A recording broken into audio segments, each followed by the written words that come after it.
মহাপুৰুষ শ্ৰী শ্ৰী শংকৰ গুৰুজনাৰ জন্মস্থান বৰদোৱাত নতুনকৈ নিৰ্মাণ কৰা শ্ৰীমন্ত শংকৰদেৱ আৱিৰ্ভাৱ ক্ষেত্ৰ আমি দৰ্শন কৰিলোঁ।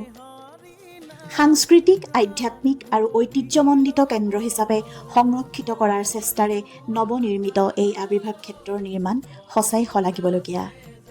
সুবৃহৎ তোৰণেৰে সোমাই গৈ মধ্য অংশতে নিৰ্মাণ কৰা হৈছে সুউচ্চ সুবৃহৎ গুৰু আসন।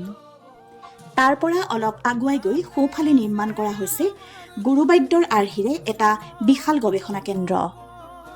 এযোৰ বৰতাল নিৰ্মাণৰ কাম চলি আছে। বিষ্ণুৰ 10 অৱতাৰ খুব সুন্দৰকৈ মৃন্ময় ৰূপত উপস্থাপন কৰা হৈছে। পূৰ্ণাংগ ৰূপ প্ৰাপ্ত হ'বলৈ গৈ থকা এই আৱিৰ্ভাৱ ক্ষেত্ৰখনত কলা কেন্দ্ৰ, জলপান ঘৰ, স্কিল ডেভেলপমেণ্ট আদিৰো ব্যৱস্থা থাকিব।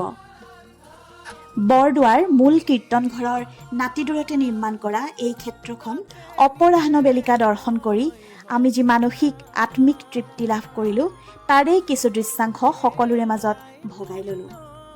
আহক আমি সকলোৱে গুৰুজনাৰ এই আৱিৰ্ভাৱ ক্ষেত্ৰ দৰ্শন কৰি আমাৰ জাতিৰ প্ৰাণ প্ৰতিষ্ঠাতাগৰাকীলৈ বিনম্ৰ শ্ৰদ্ধাঞ্জলি নিবেদন।